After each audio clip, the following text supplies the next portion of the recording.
Welcome to the urea cycle. What we're looking at right now is the urea cycle plus TCA cycle intermediates. The urea cycle is responsible for converting the toxic ammonium ion into the relatively non-toxic urea product. In this slide, the urea cycle is shown in blue and is fused to part of the TCA cycle, which is in black. So you should recognize the names of all these TCA intermediates. These are new, other than arginine, which you know as an amino acid. These cycles interact when argininosexonate is converted to fumarate and arginine at this juncture right here. A portion of the TCA cycle then can be used to convert fumarate back to aspartate. And we'll take a look at this again after we look at the individual reactions of the urea cycle. So the major input into the urea cycle or into this cycle includes carbon dioxide, ammonium ions, and a nitrogen atom from the amino acid aspartate or aspartic acid. This process occurs in the liver, and I want you to take note that this requires energy. Even though this is a catabolic process, it requires ATP. So the take-home lesson here is that the catabolism of compounds that are rich in nitrogen often do not yield a lot of energy. The only net product of the urea cycle, or the cycle, is urea. And that is then enters the bloodstream and is taken to the kidneys for excretion. So let's take a look at the reactions of this cycle. In the first step, we have a reaction that's catalyzed by carbamyl phosphate synthetase. So carbamyl phosphate has a central carbonyl group that is bonded to an amide, nitrogen, and to a phosphoryl group. So that's what we get with the carbamyl phosphate, excuse me. So here's that amino group from the ammonium ion, and here's the phosphate from our ATP. Both of these bonds have a relatively high energy of hydrolysis, and thus both require energy to synthesize. 2 ATPs are required, and we've seen one donates the phosphoryl group to the product, and the other is used to drive the reaction to product formation. So it provides the energy. The second step is catalyzed by ornithine transcarbamylase.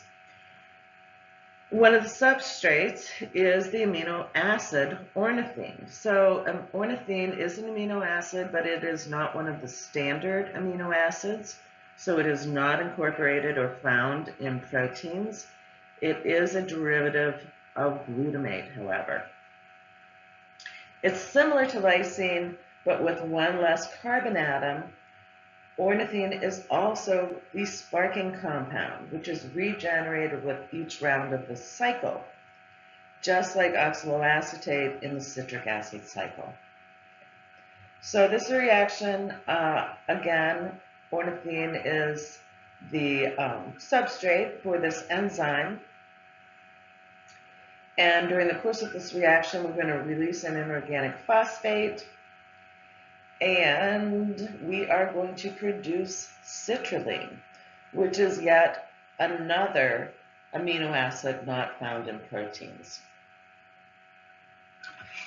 So the citrulline, again, has the, the amino group, has a carbonyl and an amino group that will become part of urea. The third step in this reaction is catalyzed by argininosexonate synthetase. So now we're going to condense citrulline and aspartic acid or aspartate to produce this intermediate. This also requires ATP, This is utilized to provides the energy that drives this reaction. Aspartic acid or aspartate is providing the second nitrogen that will be released in the form of urea when the cycle is complete. In the fourth reaction, the argininosextonate is going to be cleaved, so this is a cleavage reaction, to form arginine and fumarate. Arginine, as we just mentioned before, is one of the standard 20 amino acids. So that means that the urea cycle plays a dual role in metabolism by providing one of the non-essential amino acids in the synthesis of urea, but also where the urea cycle fuses with the citric acid cycle, fumarate then can be converted back to aspartic acid or aspartate by the conversion to malate to oxaloacetate, followed by a transamination reaction, which adds the alpha amino nitrogen to yield aspartic acid. So the final reaction in the urea cycle is catalyzed by arginase. In this hydrolytic reaction, the sparking compound, or ornithine, is regenerated and urea is released. We're just going to take one last look at the fusion of the urea cycle with part of the TCA cycle, citric acid cycle.